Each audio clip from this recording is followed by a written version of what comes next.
So, what do? You've been asked this 100 times, maybe 1,000, and every single time something in you freezes. Not because you don't have an answer, but because the honest one sounds messy. You like psychology and business, technology and storytelling, science and art, strategy and design.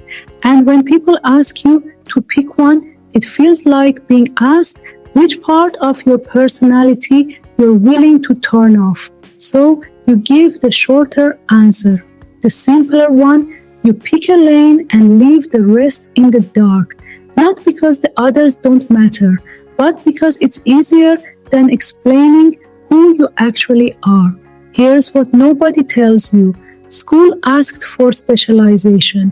Career advice pushed focus. Productivity culture worshipped mastery in a single lane.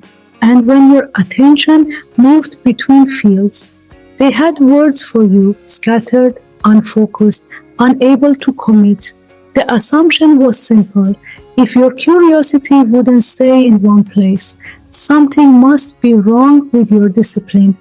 But what if they were interpreting your mind completely backwards? Most people know about T-shaped skills, one deep specialization with a broad base of general knowledge. But researchers have started describing a different pattern. They call it M-shaped. Instead of one peak of expertise, there are multiple, 2, 3, maybe more, areas where you go unusually deep, often in fields that don't traditionally belong together. And here's what makes your brain different. It's not just collecting knowledge in separate boxes. It's weaving them into webs. Neuroscience calls this associative thinking, the ability to link ideas that appear completely unrelated on the surface. A biologist borrowing from engineering, a programmer inspired by psychology, a designer thinking like an anthropologist. Your brain doesn't organize information in neat compartments. It maps connections. And when that happens, learning doesn't move in straight lines. It jumps. To an outside observer, this looks chaotic. But inside your mind, there's a quiet coherence you couldn't explain if you tried. Patterns forming across different areas. Threads connecting ideas most people never place next to each other. Psychologists call this exploratory drive, a deep motivational system that doesn't just collect information but integrates it.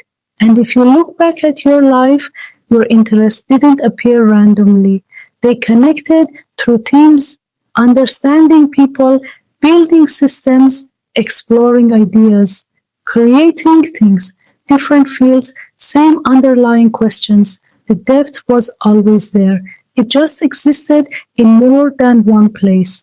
Paradox. But here's the quiet truth nobody warns you about. The same curiosity that creates unusual connections. It also creates internal friction. When your mind sees possibilities everywhere, decisions become heavier. Every path chosen means dozens of others temporarily left unexplored.